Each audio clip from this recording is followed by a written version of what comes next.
Hi guys, this is JC Cerezo here and welcome back sa ating new episode ng Beyond the Hustle podcast.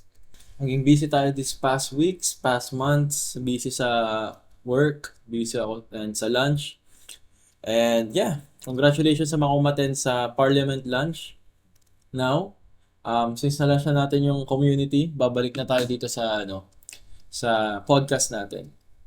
And to tell you guys, malapit na matapos yung podcast natin. And pag-usapan naman natin yung something na very common pero nakakalimutan ng mga freelancers. And yung topic natin na pag-uusapan for this episode 19, is the freelancing mindset. Alam mo guys, sigurado ako tad-tad na kayo sa mindset. And it's something na sawa na kayo. And I hope you're not. And sa tagal ko na sa freelancing guys, since ito talaga yung naging focus ko, like most of 90% ng career ko nasa freelancing ako. Masasabi ko na may specific mindset na kailangan mo na ma-accept at ma-build if nag start ka pa lang sa career, sa freelancing. And if ano mo talaga to, ma-accept mo to and ma-integrate mo sa pag-iisip mo, I think you will be good to go. And hindi ka na magkaka-problem anytime soon kasi malakas yung foundation mo sa mindsetting part. So, since na-flood ko na kayo napakadaming mindset na topic sa past episodes dito ng podcast, and I highly suggest if kakapanood nyo lang nito guys, punta ka sa pinaka first episode nito para marami kang matutunan. Yeah, so integration lang siya, ibig sabihin lahat ng mga natutunan niyo sa mga first episodes ng mindsetting na generalized dito sa podcast is i-relate ko lang siya sa freelancing. So more of a reminder. So kumbaga, yung mga rekado na binigay ko sa inyo is nasa past episode na. Dito gagawin lang natin siya kunwaring pagkain na kung saan mas naka-cater sa pag-freelance. Okay? Now, pag-usapan natin yung expectations at saka reality check. Okay? Next slides na ipa-flash ko dito sa inyo guys is mga expectation at reality na naka-inline sa freelancing mindset. So, kapag maalala nyo to at lagi nyong tatandaan, sabi ko nga kanina is you are good to go. At yung mga tao na nakakalimot nito, oftentimes sila yung mga taong naghihirap sa freelancing and usually nag-quit. Bakit? Wala kasi silang foundation. And kilala niyo ako guys, mahilig ako magturo ng basic. Ayoko ng komplikadong bagay kasi para sa akin kapag na-master mo yung fundamentals, yung basic na isang bagay, magiging unbeatable ka at unstoppable. So, una, okay, freelancing is not freedom, it's responsibility. Okay. So, bakit ko nasabing responsibility siya? Now, this is very contrarian guys kasi kapag sinabi mong freelancing, ang laging na-market or laging sasasabi ng tao sa atin, even me, is freedom. Now, it's true, pero ang reality kasi guys, or parang yung pinaka back end, or yung likod na katotohanan nun, nakikita natin siya as freedom. Pero, lahat naman ng bagay guys, may katuwang na responsibilidad. So, yes, makukuha mo yung freedom, pero mas malaking responsibility. Kasi guys, sabi ko nga dito, before you earn freedom, you must first earn reliability. So, ano ibig sabihin yan? Okay? So, makukuha mo lang yung pinapangarap mong career freedom sa freelancing kapag sobrang reliable mo ng tao. And kapag sinabi mong sobrang reliable, kailangan sobrang mapagkakatiwalaan ka at napakaganda ng pruweba mo na isa kang mapagkakatiwalaan tao. Kasi the only way para masabi mong mapagkakatiwalaan kang tao is kailangan may pruweba ka. And yung pruweba, hindi mo naman mabibuild yan ng isang linggo, 2 buwan. It takes years. Kaya yung mga tao na nagkakaroon ng career freedom sa freelancing like me, okay, is na-build ko tong proof ko or yung reliability ko through time. I've been doing freelancing for I think over 5 years. Lagi yung sinasabi yan. Pero to be exact, 7 years na ho akong nagfi-freelance. So, alam ko yung pakiramdam na merong career freedom. And, guys, full transparency. Okay? Bago mo makuha yan, marami kang pagdadaanan. Okay? So, marami mo ng responsibility dadaanan. And up until now, guys, napakadami kong responsibility. Yes, kumikita ako ng maganda dito sa freelancing. I'm earning more than an average person na nasa corporate. Pero guys, yung responsibility na hinahawakan ko sobrang laki. Okay? Sales consultant ako at the same time, nagmamanage ako ng team sa mga projects ko and napakahirap ng trabaho, guys. Hindi ho siya madali. Okay? Hindi siya madali in a way na ang daming nangyayari. So, sana matandaan nyo to, okay? Before you get your freedom, kailangan mo muna i-earn yung proof na yon. And the only way you to earn that proof is by consistently building yourself up, mag-build ka ng skill, and later on, yung pruweba mo na mapagkakatiwalaan kang tao, it follows. So, that's the first mindset, guys. Second, guys, is fantasy is seductive, reality is profitable. Ano yan? Okay? Okay, papasimplihin natin. Kaya ako sinabing seductive yung fantasy, guys. Maraming mga tao ang nagfa-fantasize ng freelancing na masaya. Okay? Hindi ho totoo yun. Okay, babasagin ko na pananaw nyo. Okay, yung pagkita ng malaki, yung pagkita ng sobrang 6 digits sa freelancing, niro-romanticize po kasi ng mga ibang tao yan. Bakit?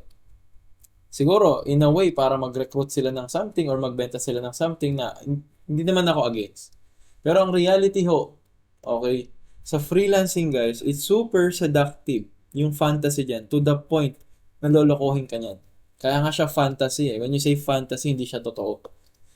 Ang katotohanan po sa freelancing is yung katotohanan. Sabi ko sa baba dito, success doesn't start with a laptop in a coffee shop. It starts with chaos. Kasi ang alam natin na kapag freelance ka, kailangan sa coffee shop ka, do all fancy stuff. Well, it happens. Kadugtong yan ang una kong sinishare. Pero again, guys, you will just earn it after that. Okay? Dadaanan nyo muna yung napakadaming problema. Okay? Makakamit muna kayo ng kupal na client. Makakamit muna kayo ng iba't ibang klaseng tao. Kupal na workmate. Bago nyo makuha yung success sa freelancing. Yung mga taong nagsasabing madali lang, okay? Ito yung mga taong masasabi kong possible swinerte, or kaya naman di nila ina-admit na mahirap at matagal sila doon. Pinapakita lang nilang madali. Pero ang reality ho, hindi ho yan kadali. And the only way for you to become profitable sa freelancing is maging makatotohanan. Okay? When I say profitable, earn your first client, and kumita kang decent money, huwag nyo munang hamurin yung pera, guys. Okay? Kung magkaroon kayo ng magandang project, kung nag-start ka pa lang, and starting mo 20,000, hindi na masama yun. Bakit? Nag-uumpisa ka pa lang naman, huwag ka muna mag-demand. Isa yun sa napakalaking problema ng mga ibang freelancers. Kaya hindi sila tumatagal at nag-quit sila. Bakit? Gusto agad nila ng malaki. Fantasy. Okay. Maging makatotohanan muna tayo kung nag-uumpisa kayo. Pangatlo, okay? So, freelancing rejection is the entrance fee. Okay? Dito nyo masusubukan just like any other job na maraming rejection sa interview. Hindi lahat ka tatanggapin, lalo na kung nag-uumpisa ka kasi wala ka pang pruweba. Sabi ko nga sa una, wala ka pang pruweba. Pero, the more na nabibuild yung rejection mo, the more na maraming papaasahin kang interview na hindi ka makakalandang client, ganito, ganyan. Huwag niyong pe-personalin. Okay? Hindi ka pa ready. Yun lang yung ibig sabihin. Kasi when you're ready, yung client lalapit sa yan. Okay? Huwag yung personalin. Hindi porket wala na kag-accept ng interview nyo, ibig sabihin, tatanga-tanga kayo, mahina kayong tao. Hindi ho ganun nag-work yun.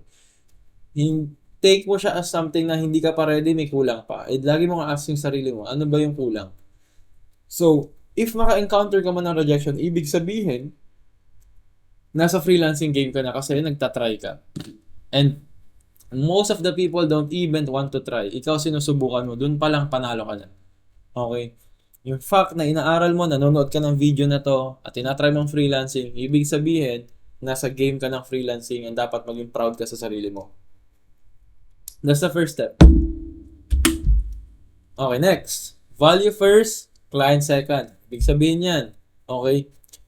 Paano ba masasabing valuable ang isang bagay? Okay, meron akong formula dyan, naturo ko sa community, pero i-explain ko sa inyo na mas simple. Para masabi mong valuable ka, kailangan mo magaling sa isang bagay, isang larangan. Yun yung pinaka layman's term dyan. Okay? And bakit ko sinasabing, kailangan mo maging magaling? Kung nag-uumpisa ka, hindi ka pa magaling. So, ang second na pwede mong gawin is, kung hindi ka pa magaling sa isang bagay, kung nag-uumpisa ka, is magbigay ka ng kailangan nila na libre muna para makita nila na gumagana at magkaroon ka ng pruweba na gumagana yung servisyo.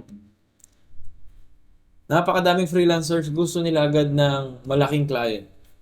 Pero ang tanong, may proof ka na ba? Mag-provide ka muna ng value. Kung kaya mo ito yung pinaka best way mag-start ng freelancing, guys. Mag-offer kayo ng service for free. Value first. At kapag nakita ng kliyente nyo, sa first one month nyo na contract na free or pro bono, magiging kliyente nyo kung napakaganda ng binibigay nyong serbisyo. Kahit nag-uumpisa ka. Napakaganda niyan. Value first. Kung wala ka pang halaga sa market, wala ka pang halaga sa merkado, huwag kang mag-demand. Kasi yung market na or yung merkado na mismo magbibigay sa'yo, napakadaming opportunity kapag valuable ka. At kung hindi ka pa valuable, huwag kang mag-expect na mataas ang makukuha mong opportunity sa freelancing. Kaya nga sabi ko, when you become valuable, you stop chasing client. Sila na lalapit sa'yo. So magtanim ka ng value, mag-upskill ka, maging magaling ka, mag-provide ka napakadami at napakalupit na serbisyo sa mga kliyente. Kliyente na magkukwento sa'yo at magugulat ka na lang. Sila na yung magpe-pay ng extra sa'yo or kaya naman i-recommenda ka na sa ibang tao kasi magaling ka at nagbibigay ka ng value. So lagi niyong tatandaan yun. And I hope it makes sense. Next, consistency beats intensity. Napaka-common na niyan, i-remind ko lang kayo. Hindi nyo kailangan maging perfect muna sa freelancing, okay? Ang kailangan nyo lang mag-start at maging consistent, dahan-dahan. Yun lang. Okay? Marami kayong makakita dyan na freelancer na nag-start. Nag-start sila ng intense. First client, 100,000. Wow. 3 months lang sila tumagal. Pero meron naman yung nag-start mabagal. Ako guys, nag-start ako ng 10,000 pesos per month na income sa freelancing. And I can tell you, times 10. Minsan times 20 pa nga, times 30 pa yung kinikita ko na ngayon. Nag-start ako. Bakit ko nasabi yun? Nag-start ako ng dahan-dahan. Hindi ako nagmadali. Hindi ko hinahabol yung malaking pera muna. Magkaka-connect yan sa sinasabi ko. Nag-start muna ako maging valuable, nag-add ang value. And later on, hindi na ako nagde-demand ng malaking pay. Sila na nagsasabi sa akin. And sila na nagkakwento. And nandito na ako ngayon, nagtuturo sa inyo. Kasi alam ko na nag-work yung sistema. And again guys, hindi nyo kailangan maging perfect. Huwag nyo i-overthink. Walang freelancer na naging magaling sa una. It's just like any other thing. Nag-start kayo, walang perfect sa start. And wag mong i-chase yung perfection sa nag-start ka. Kailangan mo maging consistent. Kasi guys, ang freelancing career yan. Di yan side hustle. Okay? Ang career mapakatagal. Dekada. Taon. Hindi yan yung freelancing. Hindi po yan side hustle na pang 3 buwan lang. So, i-reward nyo sana yung pananaw nyo. And I hope nag-make sense tong sinupunto ko dito. Next. Okay? You don't build freelancing. Freelancing builds you. Ibig sabihin yan. Okay? Internally nangyayari ang freelancing. Ano yan? Kahit gaano ka kagaling as a tao, pero hindi okay ang pag-iisip mo, magre-reflect yan sa karir mo. I learned it the hard way and sana tandaan nyo tong point na to kasi ito yung gusto kong ipunto sa inyo. Nung nag-start ako sa freelancing, isa sa naging problem ko noon, wala akong structure. Hindi ako structured pa na tao noon. Sobrang kalat ko. Okay? Nadala ako sa trabaho yon, yung sa freelancing, yung pagiging hindi kalat, walang plano, hindi structured. O, Nakakuha ko ng client ko, nagre-reflect sa trabaho, kalat, wala akong proper meeting, wala akong SOP, wala akong workflow, kalat. Pero nung dahan-dahan ko in-embrace at dahan-dahan kong ayusin yung aking mga pananaw at saka yung mindset ko, guys, nabibuild ng freelancing yun. And nung naging okay na ako, dahan-dahan ako nag-grow at naging okay, yung freelancing din yung nagbibuild sa akin. And ang nangyari, nagre-reflect siya ngayon sa career ko, which is now, nakikilala tayo sa internet, nagkakaroon tayo ng maraming mga mentees, and pinapakinggan nyo na ako ngayon. Okay? Kasi guys, yung skills, yes, external, pero guys, yung panloob, yan yung magtatagal. Okay? And i-treat nyo din yung freelancing na ganun. Okay? Huwag nyo i-chase mo na yung external things sa freelancing, yung magandang title, yung mga yan. Dahan-dahan ibibigay sa iyo. Okay? Hindi na to bago, naririnig niyo na to, pero sana maalala niyo to. Next, okay? Your discipline is your client acquisition system. Ibig sabihin yan, kung nag-uumpisa ka pa lang sa freelancing, which is matututunan nyo to sa community, if magjo-join kayo, more of that later. Okay. Yung disiplina nyo guys, yan yung magdedetermine kung gaano kabilis makaland ng client. If ito lang yung ginagawa mo ngayon, nag-i-start ka, nag-outreach ka, nagfa-follow up ka ulit ng client, tapos inuulit mo yung process na yun, magkaka-client ka. That's basically it. Minsan kasi, yung mga tao, nag-apply lang ng 2 trabaho, sasabihin, mahirap. Ito yung pananaw ko lagi, guys. Huwag nyong gawin. Okay, huwag nyong hayaan na yung volume or sipag ng mo na gawin ng isang bagay ang magiging rason kung bakit hindi ka magiging successful sa isang bagay. Ano ibig sabihin yan? Papasimplihin ko. Kung kaya mo na mag-apply ng 300 job application a day, gawin mo. Para at least kung ginawa mo ng 3 buwan, dire-diretso yun. 300 a day, that's 9,000 application a month. That's 27,000 application sa 3 buwan. Kung hindi ka man nakalandang client, at least masasabi mo hindi siya nag-work para sa'yo. Bakit? Meron kang pruweba na 27,000 yung in-apply mong trabaho. Huwag nyo nga hayaan na yung volume or yung katamara, yung magiging hadlang. Kasi ibang tao, isang apply a day lang. Ilan lang yun? 90 in 90 days. Napaka-konti nun, guys. You are competing to a lot of people na gusto maging freelancer, makalandang client. So, ina-expect mo isang application, isang pag-apply sa sa isang platform, makakuha ka. Hindi ho ganun nag-work yun, guys. And I hope, sana nagigets nyo.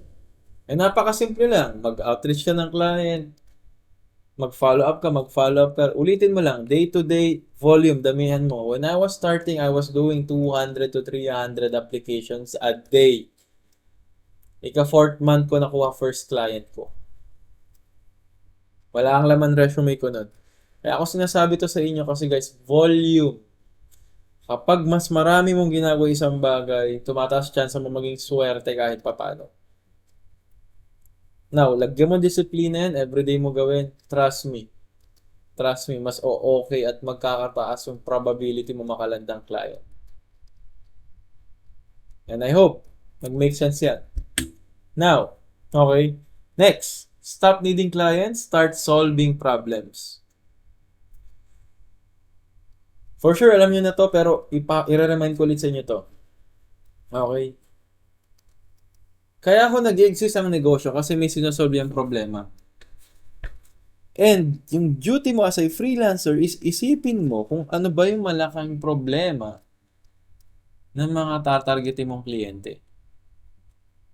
Kasi kapag alam mo kung ano yung problema nila, alam mo yung isibigay mong solusyon. Hindi mo na kailangan magbenta. Kasi for example, ako nasa sales ako. Alam ko na maraming business owners na international, ang problem nila makaghanap ng clients sa kanila. So, malaking problem nila yun. Hindi nila alam mag-scale. Hindi nila alam kung saan kukunin. Hindi nila alam kung paano i-research. Ako, as a sales professional, may skill ako doon. So, sasabihin ko lang sa kanila. Maghahanap ako ng mga tao na yun. Ipipitch ko lang. Gagawa ko magandang pitch. Okay? Tapos ang gagawin ko, value first. Parang sabihin ko, hey, prospect, I know you're busy, so I'll make this quick. And I don't know if you are hiring or looking for a talent right now. I just want to let you know that currently, I'm looking for some companies that I want to help with. I'm a remote sales professional. I help clients XYZ. Let's say, for example, I help clients find high quality prospect, add them to your CRM, and I will do the closing. You don't have to worry anything. All I need, I can I can start for free for the first 90 days, and if you will be satisfied, you can formally hire me as your sales professional. And if this thing doesn't work, I will still give you the 90 days clients as a free service. How's that sound? Does that sound interesting? So nagigets nyo guys? Alam ko yung pain nila, pipitch ko lang. And kung nag-value first ka, most likely sila nalalapit. And again, hindi ako lumalapit sa kanila as someone desperate na nag-i-spam lang ng email application. Alam ko, nag-research ako, alam kung paano lumapit sa kanila. And lahat ng mga bagay na sinasabi ko kanina guys, yan yung tinuturo ko sa community, and more of that later guys. Popromote ko yung community. Now, next. Okay, freedom is not the starting point. Okay, it is the reward.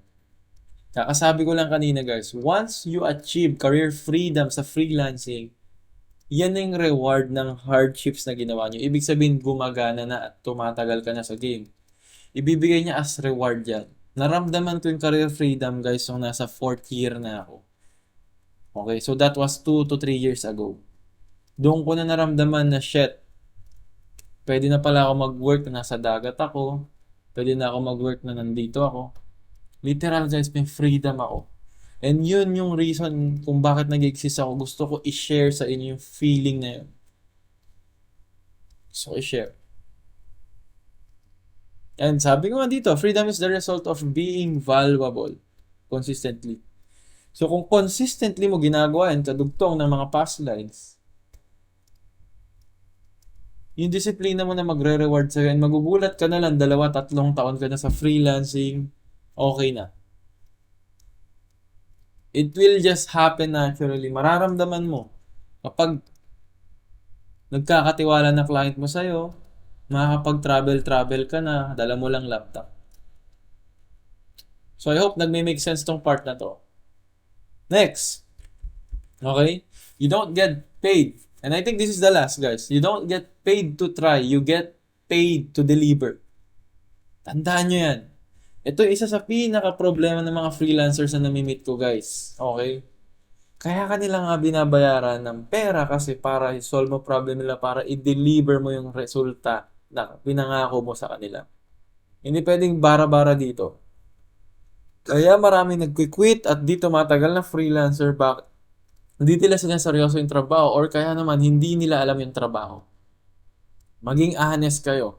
Huwag niyong pilitin maghanap ng kliyente na hindi mo alam yung trabaho at hindi mo alam kung paano i-deliver yung serbisyo kasi sinisira mo lang yung portfolio mo. Maraming ganyan. Nagpe-fake pa ng resume.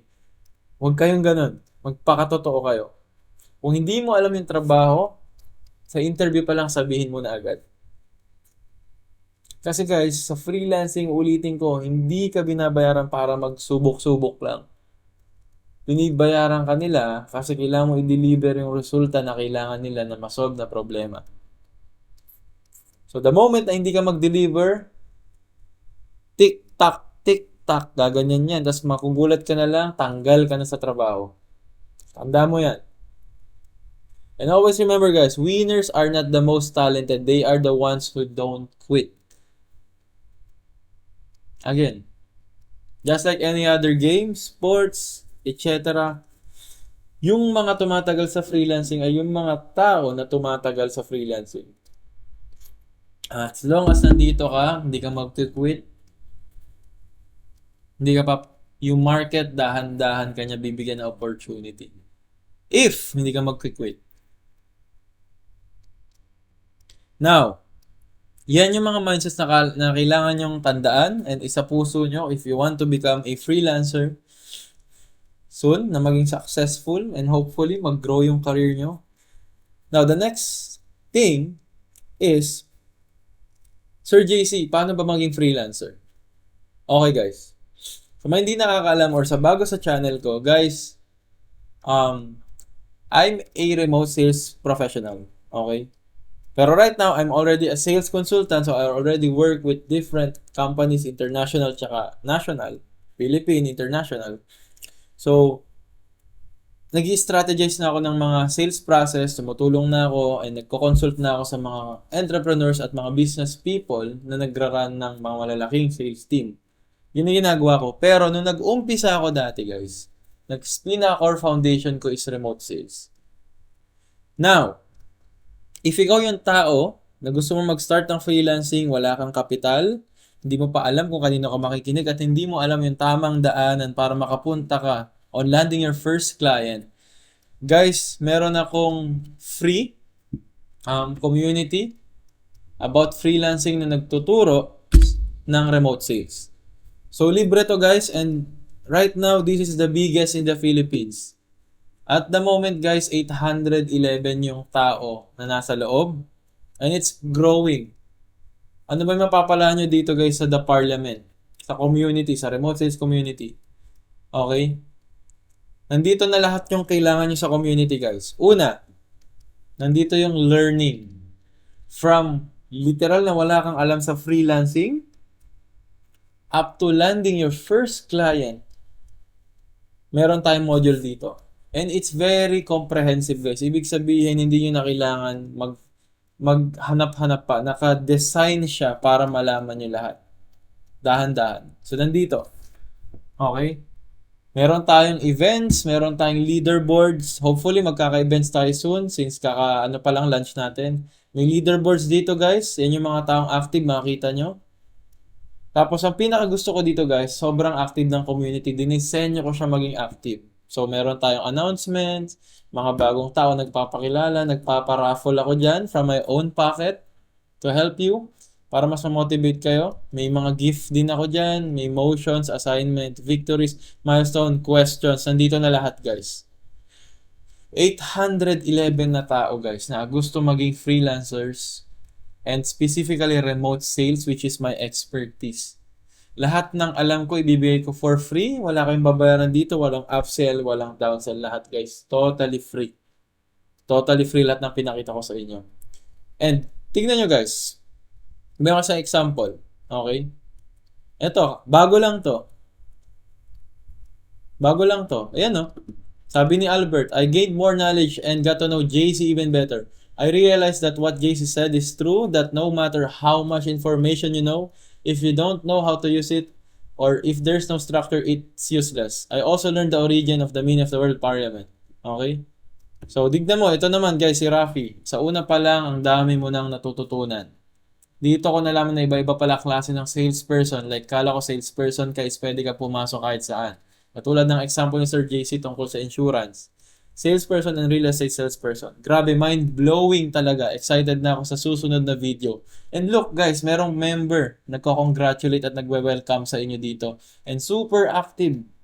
Super active guys. Ayan no. Super active. May nag-share ng stories nila. Okay. So yan yung parliament guys. And if sa tingin mo, nagre-resonate siya sa'yo, here's my gift, okay? As my way of saying thanks and watching this video, guys, I'm inviting you to be part of the parliament. Click mo lang yung link below or i-search mo in jointheparliament.com to proceed. And after that, ang requirement lang, guys, is yung professional email mo at saka magandang picture. And answeran mo lang yung form doon, and after that, within less than a minute, makakapasok na kayo agad sa community.